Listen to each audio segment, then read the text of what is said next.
Hi guys, my name is MJ. Welcome to the tutorial channel. This round, I want to share with you guys the new casting from initial model. So they've been teasing us for the past couple of months already. I think easily half a year.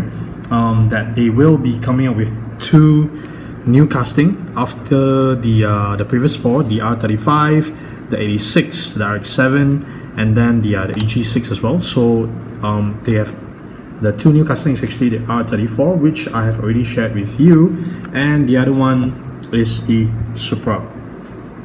I think it's a very nice pick from the lineup that initial model has already in their 1:18 scale. Definitely, they have really very nice releases in their 1:18 scale. So hopefully they're able to bring it down to their 164 as well.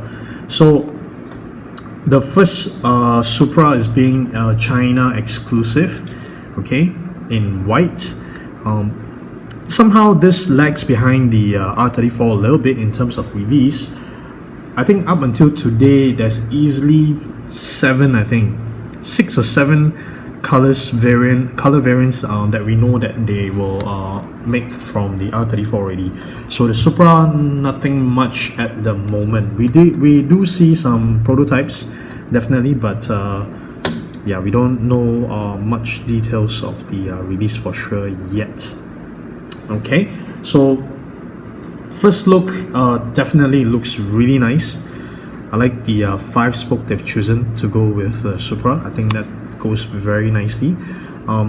So there's a Toyota Supra JZA80 RZ white. Nice. Okay, so the packaging wise is still the same, even though it's a China exclusive.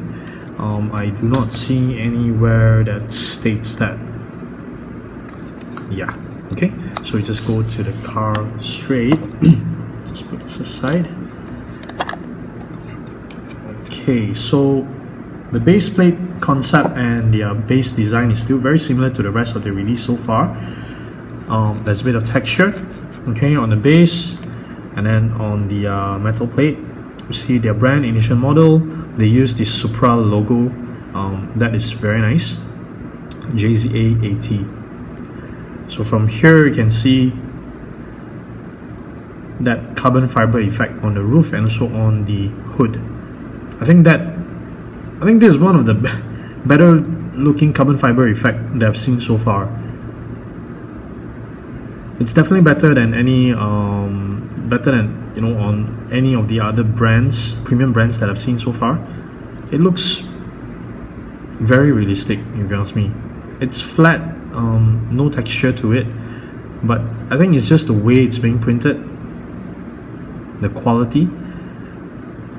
You can see, yeah, even though it's flat, right, that's nothing, but when I turn it like that under the light, you can see like there's some sort of texture on it. Very nicely done by initial model. Okay, so it's a solid white. Definitely not the first time they've used this color. Okay, on the back there's a carbon fiber effect on the back wing as well. Let's see underneath. Yeah, underneath it's still a flat black. Yeah, you know what, let's just take it out of the base and we'll take a closer look at it. This time, I think one of the most obvious difference with the rest of the release so far, right, is the way they put the carbon fiber effect on the bonnet rather than on the whole bonnet, right? It's just that segment, just the top, right in the middle. Look at that. Man, looks so damn good. Okay, so the interior is in black. There are some interior details in there, but I can't really see it. There's a dashboard, and then on the passenger side, there's some details to it as well. I guess it's the drawer, the glove compartment. Okay, there's a roll cage in there as well. It's bucket seats. There's a steering wheel. I can't see much in there because it's really very small. Okay. okay, one of the thing that I really like, right, is, I'm not sure if you can see it here. You see how the way they do the front lip, that little detail, how it scoops up right in the middle. I think it's intentional. I don't think, it doesn't look like it's a defect or anything. It definitely looks like it's a design. Nice. Look at the details in the headlamp as well. You can almost see like it's staring back at you. Right? Right?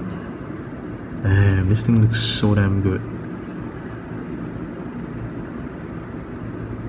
So I think because one of the things is because at the rate of initial models releasing the model, so I do have a couple of friends around me that telling me, you know, they might just stop, you know, chasing after initial model releases, because there's just so many of them, so many variants. But yeah, they were telling me they might just skip the Supra or even skip the R34, but man, just better not get into their hands, because I'm very sure they will definitely start collecting these as well. The fender details, the radiator details in front, the intercooler, the signal indicators, and look at all the details. The windscreen wiper. So this one, I think the paint job is done just nice, where it's thick enough to cover the car, but thin enough that we can still see all that gap, the panel gaps, that makes it a little bit more realistic. See the front here, because I'm pretty sure it's not a separate piece, but the way they have done it, right, the way they've done it, it definitely looks like a separate piece. Oh man. And that's Supra's signature S. That's tight. Check that out. Okay, so underneath, yep, there is some minimal details, and I like that they have put in that huge muffler detail. That's very nice. Man, it looks so huge from underneath here. Damn big air. Nice.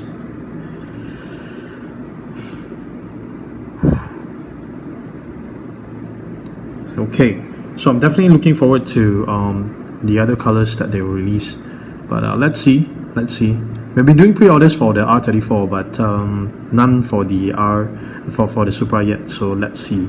And as usual, let's just give it a try.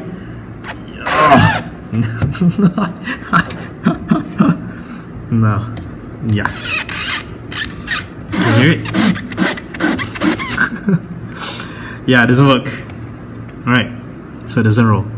That's fine. I'm fine with that. Cool. Okay, so there you go. That's a Supra from initial model. Very nicely done. As usual, I will be taking close-up photo of this guy and putting them on my Instagram. Remember to follow me there, virtutoys.mj. Remember to hit the subscribe button and hit the bell, you know, so that you don't miss on any of my awesome diecast videos. Alright, thank you very much for watching. Bye guys.